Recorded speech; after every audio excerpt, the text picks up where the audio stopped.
Сегодня будет необычный выпуск. Про место, в котором мы окажемся, знают все, но далеко не все были внутри, а жители Тель-Авива обходят его стороной. Почему же так вышло? Давайте разбираться вместе. Ну что, ребят, пришло время рассказать вам, куда я приехал сегодня. Это Тахана Мерказит. Если перевести на русский, то это центральная станция, центральный автовокзал. И когда-то это был самый крупный автовокзал в мире. Вы можете себе представить, что в Тель-Авиве построили самый большой автовокзал. Но спустя некоторое время его, конечно, переплюнули и построили крупнее автовокзал в Индии. Я в предвкушении, потому что говорят, что это какой-то трэш. В прямом смысле этого слова. Пока не знаю, что нас ждет. Вход в здание находится на 4-м этаже. Тут расположился обычный азиатский рынок. Уличная еда, шлепки, фрукты, дуриан. Пока все логично. Ну да, действительно, что тут может быть странного? Вот это называется горький огурец. Очень полезная, говорят, вещь. Не пробовал. Фиолетовые яйца. Еще здесь продают свиные ушки. Можно взять шашлык за 10 шекелей. Но я не рискну.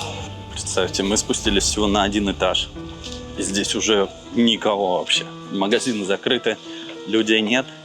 И мы спускаемся еще ниже. Мне хочется разгадать загадку. Что не так с Таханой Мерказит? Почему здесь нету людей? И что скрывается на самом дне? Площадь застройки поражает, особенно если учесть, что строительство началось в 1967 году, и тогда это казалось выгодным инвестиционным проектом.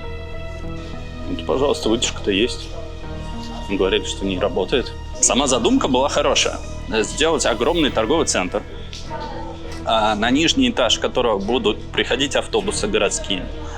А чтобы поехать дальше на другом автобусе, например, в другой город, да, вам нужно подняться выше.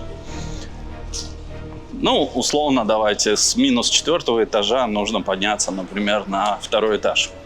И пока вы поднимаетесь, вы заходите в магазины, в разные лавочки. Таким образом, все эти магазины зарабатывают.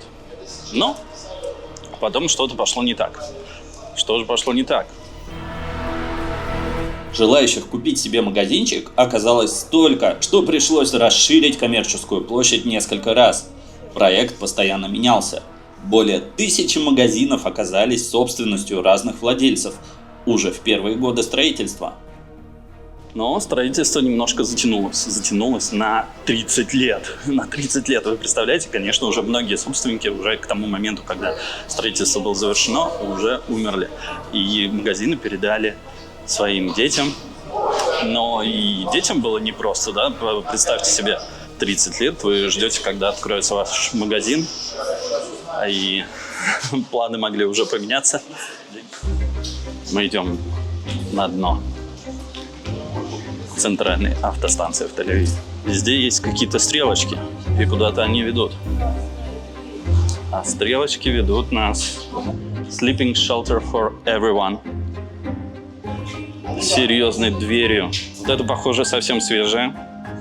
Видимо, во время первой и последней ирано-израильской войны сюда завезли вот такие вот замечательные агрегаты. Самое свежее творчество. И тут написано «Народ как лев». Да, это название последней операции против Ирана. И смотрите, как много здесь матрасов, да. То есть, в принципе, готовились к тому, что вполне может быть так, что надолго мы останемся в состоянии войны с Ираном. Поэтому закупили вентиляторы, стульчики. И, наверное, если бы еще пару недель эта война продолжалась, глядишь, тут бы вообще все отремонтировали и запустили бы Тахану Мерказит заново. И магазинчики бы пооткрывались. И все прочее. Бомбоубежище рассчитано на 16 000 человек. 16 000 человек.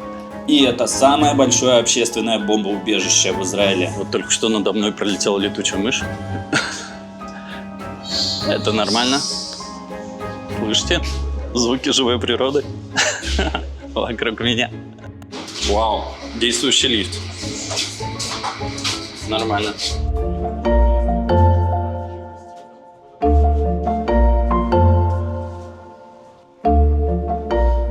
Как вы уже поняли, здание функционирует. Тут есть электричество, кое-как работает вытяжка, открытый доступ к бомбоубежищу. А на верхних этажах есть даже культурная площадка, музей идиша. Смотрите под ноги. Ой, нет, лучше сюда смотрите. Тут проводятся концерты, творческие вечера. Наша экскурсия тоже решила проведать это место, пока сторож спит. Внутри мы обнаружили библиотеку из 90 тысяч книг на идише. Вы заметили, что художников и музыкантов часто привлекают подобные места? Это идеальное место для арт-рефлексии о провале, утопии, изоляции и сопротивлении. Это целый город внутри здания, можно сказать, живой арт-объект. Тахана Мерказит стала символом власти, провала государства, алчности, пустой траты денег и безразличия. Мэрия Тель-Авива до сих пор не может решить, что делать с этим монстром. При этом с владельцев помещений регулярно взимается городской налог, арнона, накопились огромные долги и продолжаются судебные разбирательства. Район вокруг автостанции считается самым неблагоприятным районом Тель-Авива. Повсюду встречаются наркоманы и бомжи, даже камеру было стрёмно достать. И это в самом дорогом городе мира? Да как же так? Почему же люди, обладающие деньгами и возможностями, не могут или не хотят решать эти вопросы? Пока правительства разных стран занимаются геополитическим соперничеством, обычные люди берут на себя ответственность за решение самых базовых потребностей. Видите вот этих ребят в фиолетовых футболках? Они идут по этому району и предлагают всем, скажем так, людям в трудной ситуации, предлагают им еду и воду. Посмотрите, пожалуйста, абсолютно бесплатно. Вот это про человеческую доброту. Слава богу, что в этом мире все еще есть неравнодушные люди.